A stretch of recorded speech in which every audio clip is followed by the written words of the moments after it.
Phoenix Wright is attorney. Play this game. Episode 1. The first turnabout.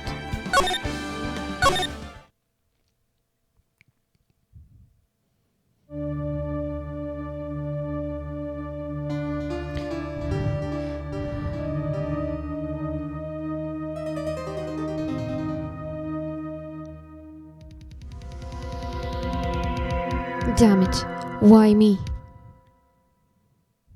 I can't get caught, not like this. I've got to find someone to pin this on. Someone like him. I make it look like he did it.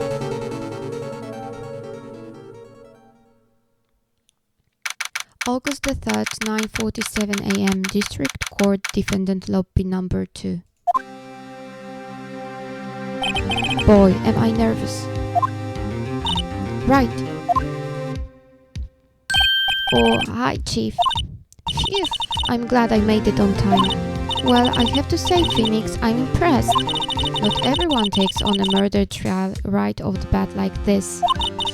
It says a lot about you and your client as well. Thanks? Actually, it's because I owe him a favor. A favor? You mean you knew the defendant before this case? Yes. Actually, I kind of owe my current job to him. He's one of the reasons I became an attorney. Well, that's news to me. I want to help him out any way I can. I just really want to help him. I owe him that much. It's over. My life, everything, it's all over. Is that your client screaming over there? Yeah, it's him. Death, despair. I'm gonna do it. I'm gonna die. It sounds like he wants to die. Yeah. Nick. Hey there, Larry. Dude, I'm so guilty. Tell them I'm guilty. Give me the death sentence. I ain't afraid to die. What? What's wrong, Larry? Oh, it's all over. I'm finished. I can't live in the world without her. I can't. Who took her away from me, Nick? Who did this? Oh, Nick, you gotta tell me. Who took my baby away? The person responsible for your girlfriend's death? The newspapers say it was you. My name is Phoenix Wright. Here's the story. My first case is a fairly simple one. A young woman was killed in her apartment. The guy they arrested was the unlucky sep dating her. Laurie Butts. My best friend since grade school. Our school had a saying, when something smells, it's usually the butts. In the 23 years I've known him, it's usually been true. He has a knack for getting himself in trouble. One thing I can say though, it's usually not his fault. He just has terrible luck. But I know better than anyone that he's a good guy at heart. And I owe him one. Which is why I took the case to clear his name. And that's just what I'm going to do. August the 3rd, 10 a.m. District Court, courtroom number 2. Court is now in session for the trial of Mr. Laurie Butts. The prosecution is ready, Your Honor. The defense is ready, Your Honor. Mr. Wright, this is your first trial, is it not? Yes, Your Honor. I'm a little nervous.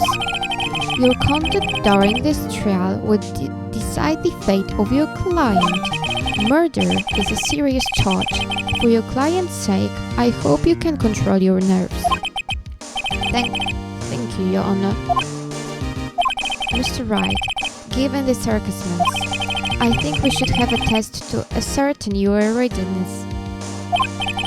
Yes, Your Honor. Hands shaking. Eyesight fading. The test will consist of a few simple questions. Answer them clearly and concisely. Please state the name of the defendant in this case. Laurie Butts. The defendant? Well, that's Laurie Butts, Your Honor. Correct. Just keep your wits about you and you'll do fine. Next question. This is a murder trial. Tell me, what's the victim's name? I knew this one. Glad I read the case report cover to cover so many times. It's... wait. No way, I forgot. I'm drawing a total blank here. Phoenix, are you absolutely sure you're up to this? You don't even know the victim's name? Oh, the victim. Of course, I know the victim's name. I just forgot, temporarily. I think I feel migraine coming on. Look, the victim's name is listed in the court record. Just press tab to check it anytime, okay? Remember to check it often. Do it for me, please. I'm begging you. Mr. Wright, who is the victim in this case? Mia Fage, age 27, chief attorney at Fay & CO, my boss and a very good defense attorney. Larry Batts, age 23, the defendant in this case, a likable guy who has been my friend since grade school. Cindy Stone, age 22, the victim in this case, a mother who lived in an apartment by herself. Winston Payne, age 52, the prosecutor for this case, lacks presence, generally bad at getting his point across. Cindy Stone. The victim's name is Cindy Stone. Correct. Now tell me, what was the cause of death? She died because she was hit with a blunt object. She was struck once by a blunt object. Correct. You've answered all my questions. I see no reason why we shouldn't proceed. You seem much more relaxed, Mr. Wright. Good for you. Thank you, Your Honor, because I don't feel relaxed, that's for sure. Well then. First, a question for the prosecution. Mr. Payne? Yes, Your Honor. As Mr. Wright just told us, the victim was struck with a blunt object. Would you explain to the court just what that object was?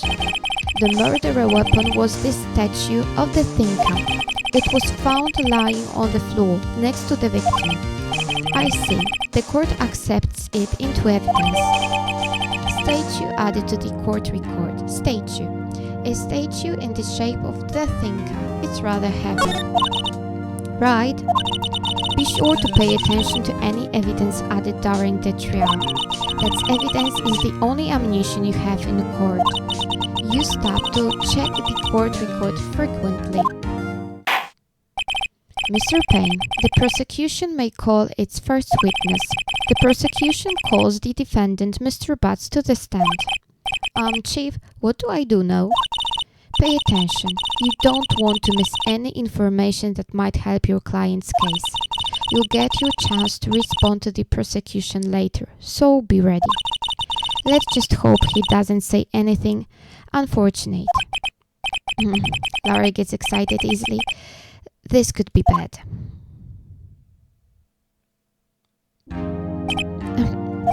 Mr. Batts, is it not true that the victim had recently dumped you? Hey, watch it, buddy.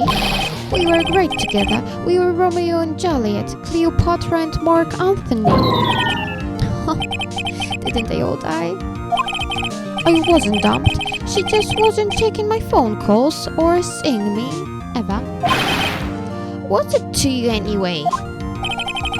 Mr. Batts, what you describe is generally what we mean by the dumped. In fact, she had completely abandoned you and was seeing another man. She had just returned from overseas with one of them the day before the murderer. What do you mean, one of them? Lies. All of it lies. I don't believe a word of it. Your Honor, the victim's passport. According to this, she was in Paris until the day before she died. Passport added to the court record. Passport. Victim apparently arrived home from Paris on 30th of July, the day before the murder. Indeed, she appears to have returned the day before the murder. Gee, no way. The victim was a model, but did not have a large income. It appears that she had several sugar daddies. Daddies? Sugar? Yes, older men who gave her money and gifts. She took their money and used it to support her lifestyle. Dude, we can clearly see what kind of woman this Miss Stone was. Tell me, Mr. Butts, what do you think of her now? Right? I don't think you want him to answer this question. Yeah, Larry has a way of running his mouth in all the wrong directions. Should I stop him from answering? My client had no idea the victim was seeing other man. That question is irrelevant to this case. Dude, Nick, what do you mean irrelevant? That cheating shit. I'm gonna drop dead. Yeah, and when I meet her in the afterlife, I'm going to get to the bottom of this. Let's continue with the trial, shall we? I believe that accused's motive is clear to everyone. Yes, quite. Oh boy, this is so not looking good. Next question. You went to the victim's apartment on the day of the murder, did you not? Well, did you or did you not? Well, maybe I did and maybe I didn't. He went. What do I do? Stop him from answering. I sent him a signal. Lie like a dog. Well, see, it's like this. I don't remember. You don't remember? Well then, we just have to remind you. I got a bad thing about this. We have a witness that can prove he did go to the victim's apartment that day. Well, that simplifies matters. Who is your witness? The man who found the victim's body just before making the gruesome discovery. He saw the defendant fleeing the scene of the crime.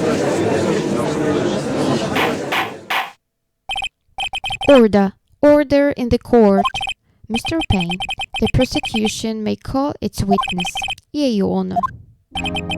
This is bad. On the day of the murder, my witness was selling newspapers at the victim's building. Please bring Mr. Frank Sowitt to the stand. Mr. Sowitt, you sell newspaper subscriptions in the... Is this correct? Oh, yes.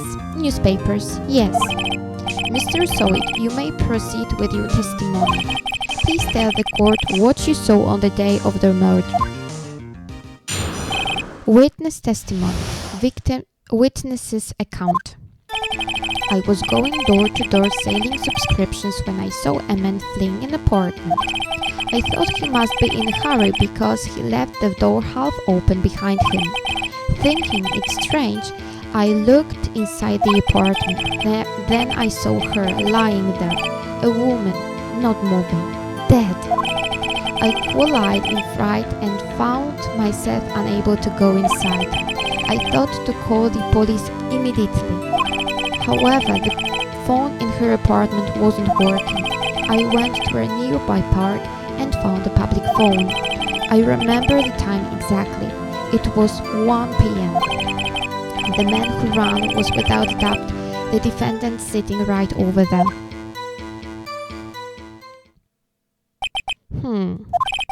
Larry, why didn't you tell the truth? I can't defend you against a testimony like that. Incidentally, why wasn't the phone in the victim's apartment working? Your Honor, at the time of the murder, there was a blackout in the building. Aren't phones supposed to work during a blackout? Yes, Your Honor. However, some cordless phones do not function normally. The phone that Mr. Sowit used was one of those. Your Honor, I have a record of the blackout for your pursuer. Blackout record added to the court record. Blackout record.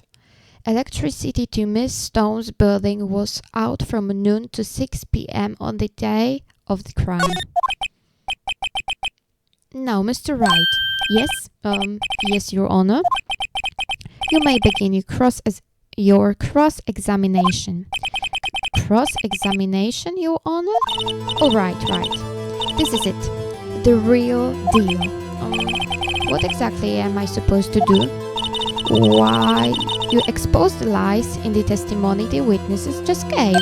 Lies? What? He was lying? Your client is innocent, right?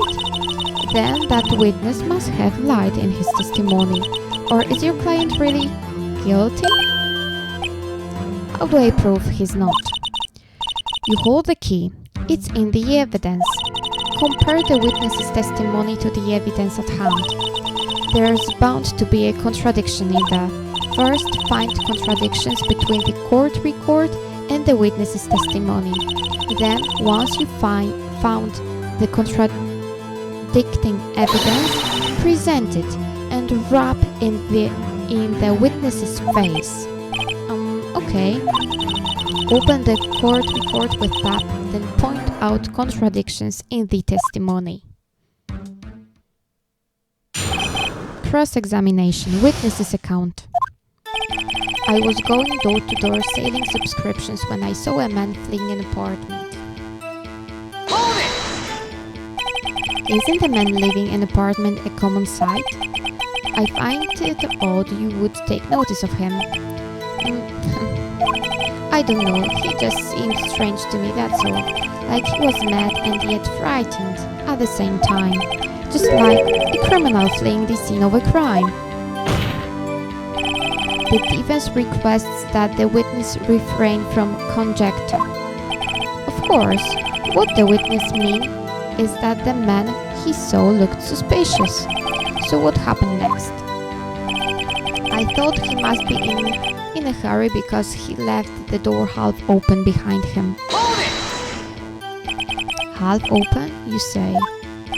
Yes, the door was open halfway, yes. I watched for a moment, but no one came to close the door. That's odd, it's a big city like this, I thought. I see, and what happened next? Thinking it's strange, I looked inside the apartment.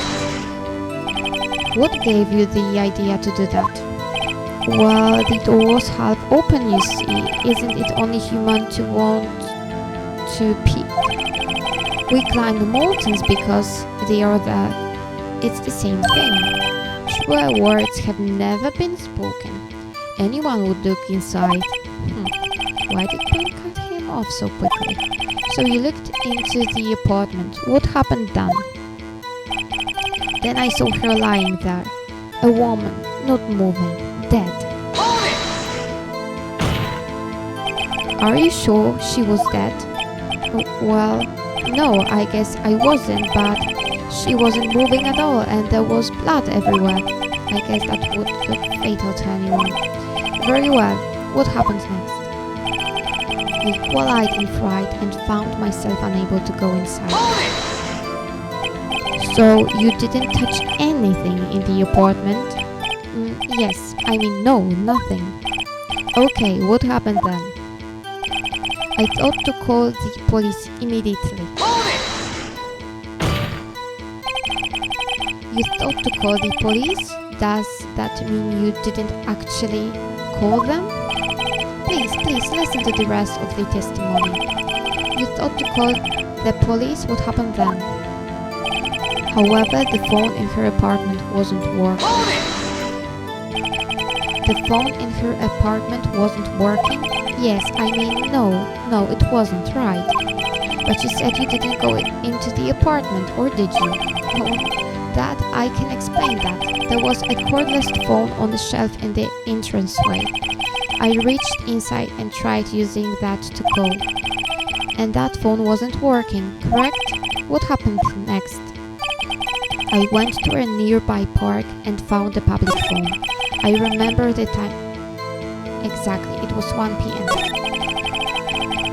Hold it! Why use a public phone? Well, you see, I don't have a cell phone.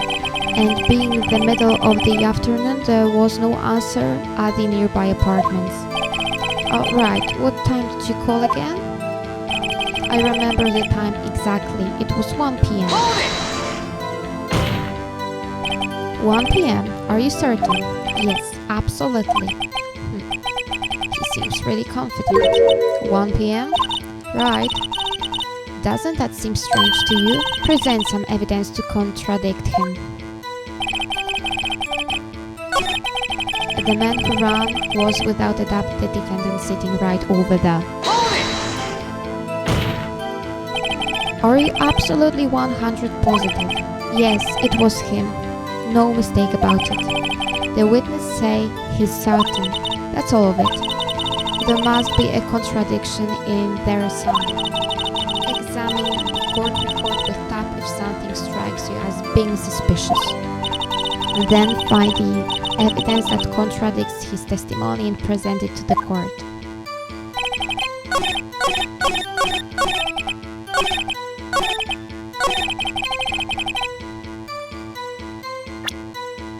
Attorney's badge? No one would believe I was a defense attorney if I didn't carry this. See in this autopsy report, time of death 31st of July, 4 p.m. to 5 p.m. Cause of death, loss of blood due to blunt trauma. Objection! You found the body at 1 p.m. Are you sure? Yes, it was 1 p.m. for certain. Frankly, I find that hard to believe. Your statement directly contradicts the autopsy report. The autopsy notes the time of death at some time after 4 p.m. There was nobody to find at 1 p.m. How do you explain this 3-hour gap? Oh,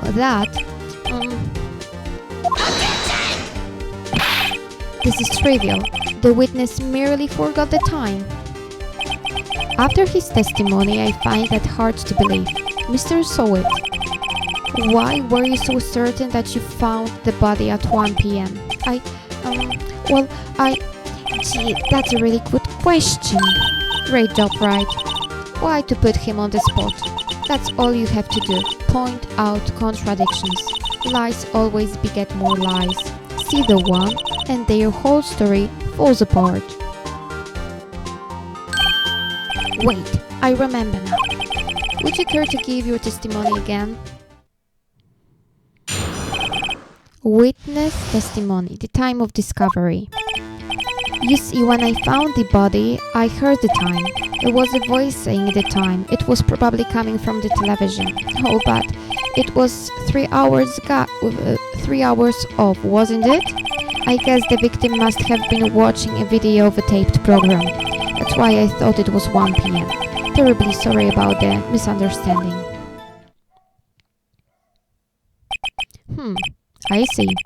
You heard a voice saying the time on a taped program. Mr. Wright, you may cross-examine the witness. Right. You know what to do. I've got this one. Cross-examination, the time of discovery. You see, when I found the body, I heard the time. Hold it! You said heard, not so. Yes, heard. All I saw was the body lying there. I didn't think to look at anything else, least of all my watch. Isn't that a little strange? So you're saying you heard something, but if you were so shocked by the body, you wouldn't hear anything at all. The witness did say he actually heard the time. It's ludicrous to suggest he wouldn't hear anything. I have to agree with the prosecution. Witness, continue your testimony. There was a voice saying the time. It was probably coming from the television. Are you sure it was a television and not a radio? Well, no, I guess it might have been a radio. Incidentally, there was no radio on the premises. There was only one large television. Right. I can't put my finger on it, but something about this seems fishy. Something about hearing the television. The witness has testified. He heard the time. Oh, but it was 3 hours off, wasn't it? How do you explain the gap? Well, witness, can you explain this? I guess the victim must have been watching a video of a taped program. A video? Yes, that would explain why the time was wrong. True. Right? I think the problem lies someplace else. We agreed that you heard the time at the scene, then? That's why I thought it was 1 p.m. Are you sure the voice you heard said it was 1 p.m.? Yes, I can practically hear it now. It was quite clear. Mr. Payne, as the prosecution verified this testimony, I apologize, Your Honor. I too have only just learned that the witness heard the time. Oh, I'm really sorry. I only remembered it just now. Terribly sorry about the misunderstanding. Well, you just watch it. Not much point pressing him on that one, was there?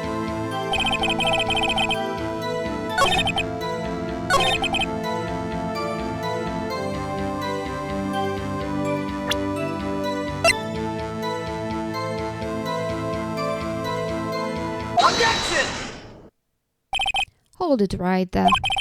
The prosecution has said there was a blackout at the time of the discovery, and this record proves it.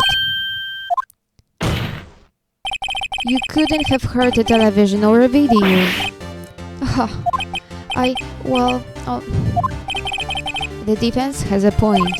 Do you have an explanation for this, Mr. Sowit? No, I find it quite puzzling myself. Quite. Wait, I remember now. Mr. Sowit?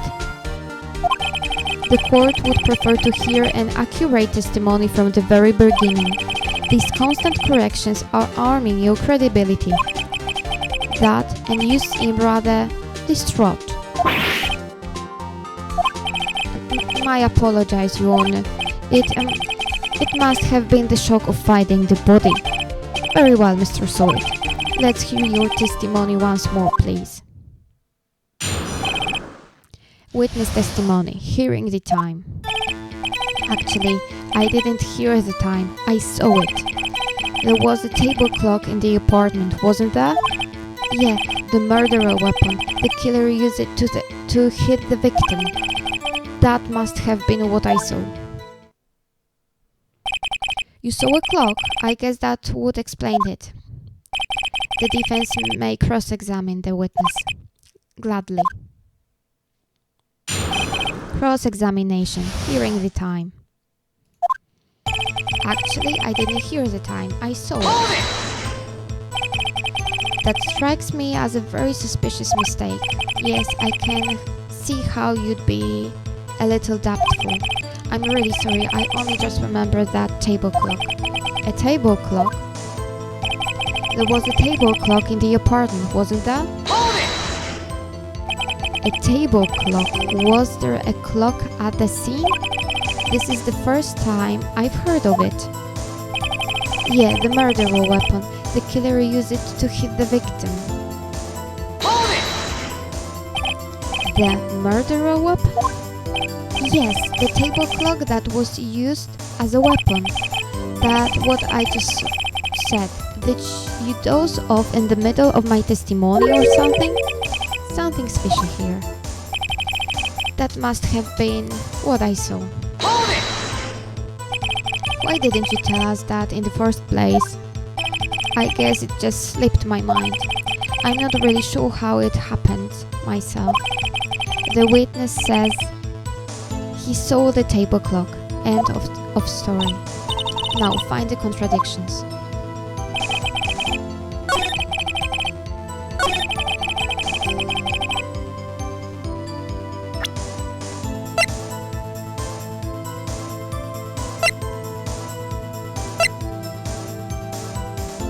Objection! Wait just a moment.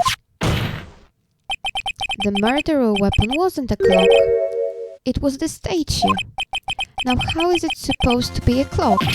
Oh, you with your objections and your evidence, just who do you think you are? Just answer the question, Mr. Sowick. Hey, I saw it there, okay? That's a clock. Your Honor, if I may. Yes, Mr. Payne. As the witness stated, this statue is indeed a clock. The neck is a switch. You just tilt it and it says the time out loud. As it doesn't look like a clock, I submitted it as a statue. My apologies. I see.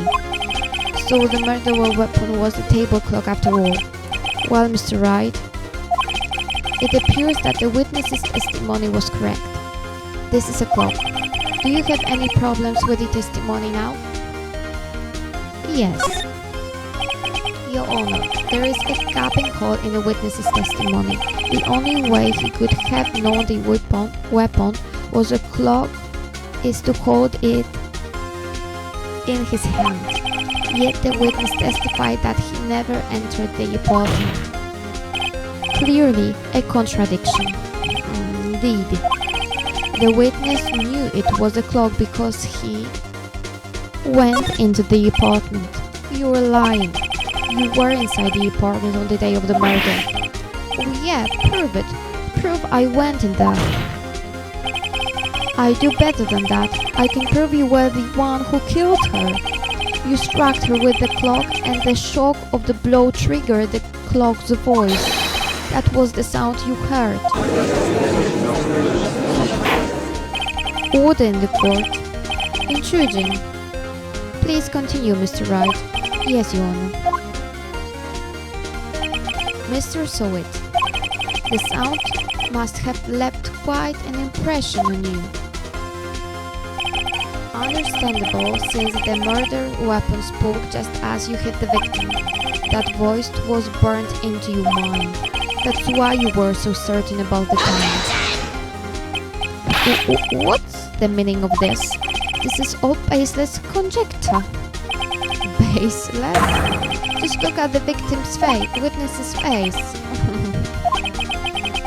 Would the witness care to elaborate? Did you strike the victim with the clock? That day I never. Look, the clock, I heard, no, I mean, I saw.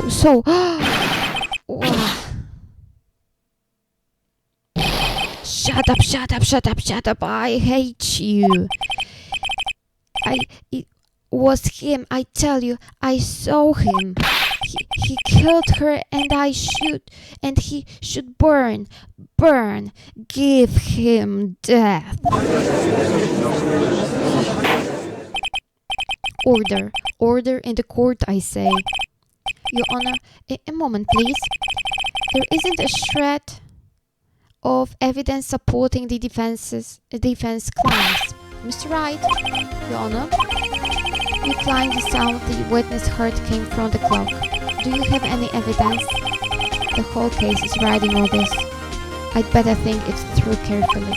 Your Honor, the sound Mr. Sowick heard was definitely this clock. A fact which is clear if you simply try sounding the clock.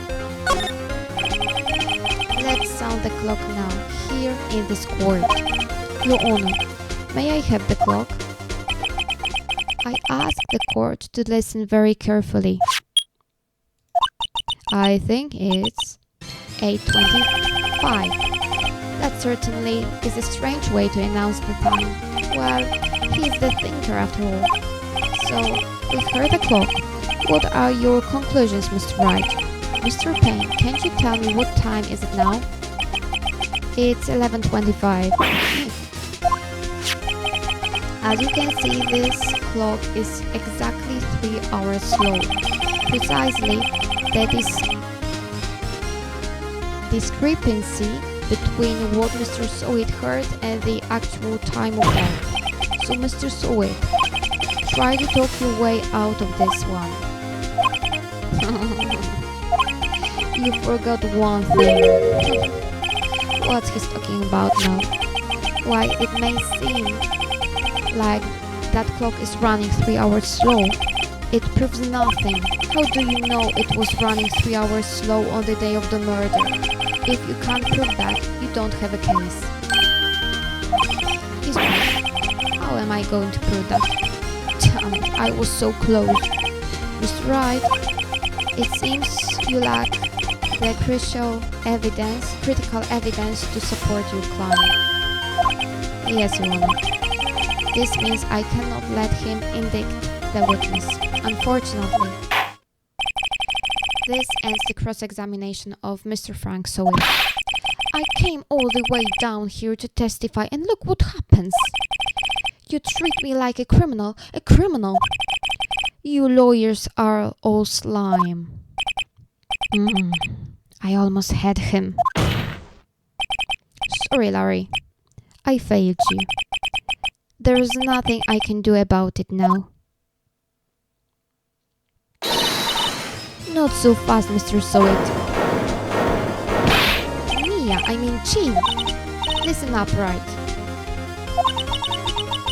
Don't throw this one away. Not like this. Think. But Chief, it's over. I can't prove the clock was slow the day of the murder. Nobody can prove that. Well, yes. But that doesn't mean you can't still win. Try thinking out of the box. Don't waste time doubting the facts. Assume the clock was 3 hours slow and think through it. Ask yourself, why was the clock 3 hours slow? Figure out the reason and you have your proof. Right? Can you think of a reason as to why the clock would be 3 hours slow? Yes.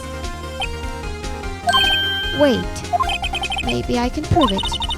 You must have evidence somewhere that can prove it. Right. Find it and let them have it. Well, Mr. Wright, you say the clock was already running slow on the day of the murder. Have you found evidence to support this claim? Of course. There is a piece of evidence in the court record that can prove my claim beyond doubt. Without words, let's see you pull this one off. Let's see this evidence that proves why the clock was running slow. Take that! The victim had just returned home from abroad the day before the murder. As we all know, the time difference between here and Paris is 9 hours. When it's 4 p.m. here, it's 1 a.m. the next day there. The clock wasn't 3 hours slow, it was 9 hours fast. The victim hadn't reset her clock since returning home. That's why the time you heard when you struck her dead in her apartment was wrong. Proof enough for you, Mr. Sowitt? Or should I say, Mr. Did It?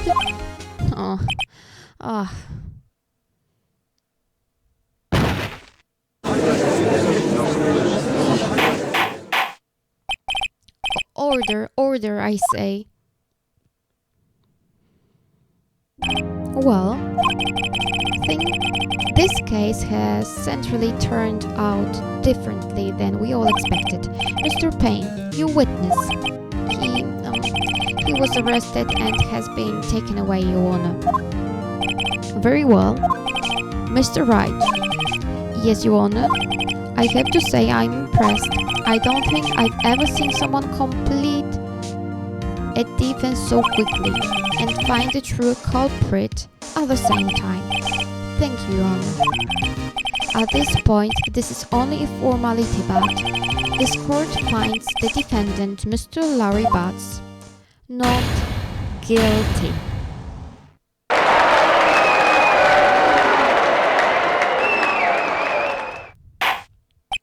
And with that, this court is adjourned.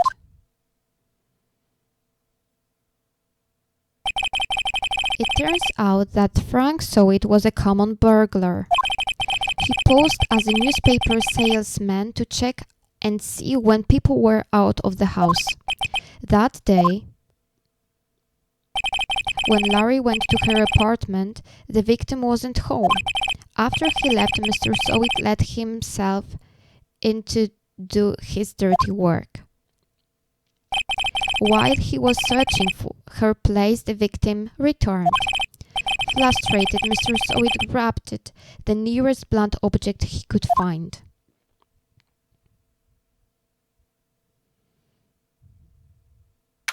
August the 3rd, 2:32 p.m. District Court, Defendant Lobby Number 2. Phew! I still can't believe we won. Right? Good job, Benda. Congratulations. Thanks, Chief. I owe it all to you. Not at all, not at all. You fought your own battles, and it's been a while since I've seen a trial end on such a satisfying note. I've never seen the Chief looking this happy. If she's this glad, imagine how Larry must feel. My life is over. Larry, you're supposed to be happy. What's wrong now? Oh, Nick. Don't worry about me. I'll be dead and gone soon. Good. Wait, no. I mean, bad. Larry, you're innocent. The case is closed. But my Cindy Windy's gone, man. Gone forever. Larry, she was a... Never mind. Congratulations, Harry. Harry? Yes, you. I can practically see the headlines now. Harry Butts, innocent. Thanks, I really owe you one. I won't forget this, ever. Let's celebrate. Dinner, movie, my treat. Oh no, I couldn't. Hey, I was the one who got you off the hook. Hey, here, take this. It's a present. A present for me? Wait, wasn't this the evidence that... Actually, I made this clock for her. I made one for her and one for me. Really? You made this? Well, thank you. I'll keep it as a memento. Yo, Nick. Can you believe it? I was so into that chick, and she was just playing me for a fool. Don't that make you wanna just cry? Larry, are you so sure? Excuse me? I think she thought quite a lot of you in her own way. Nah, you don't gotta sympathize with me, it's okay? I'm not just sympathizing you, really. Isn't that right? Don't you have something to show your friend? Something that proves how she felt about him? Yeah, right. What the heck is she talking about? Take that! Check this out, Larry. Proof positive you weren't just some chump to her. Oh, what about that clock? This is the clock you made for her, Larry. And she took it with her when she traveled. Whatever, she probably just needed a clock, that's all. You think so? It's a pretty heavy clock to take traveling. Well, make of it what you will. Hey, Nick, I'm glad I asked you to be my lawyer. Really, I am. Thanks. Hope that made him feel a little better. Right? I hope you see the importance of evidence now. Also, hopefully, you realize things change depending on how you look at them. People, too. We never really know if your clients are guilty or innocent. All we can do is believe in them. And in order to believe in them, you have to believe in yourself. Right? Listen, learn, grow strong. Never let go of what you believe in. Never. Well, I think our work here is done. Shall we be off? Yeah, I guess so. Say, what about dinner? On me? We'll drink a toast to innocent bats. Yeah. Oh, speaking of Harry, you were saying part of why you became a a lawyer was because of him. Yes, part at least. You have to tell me more about it sometime, maybe over drinks? And so my first trial came to a close. Larry slapped me on the back and said, "Gee, Nick, it's good to have friends. But I'm pretty sure he's not going to pay us, unless you count the clock he gave Mia." I didn't know it then, but that clock was soon going to be at the center of another incident.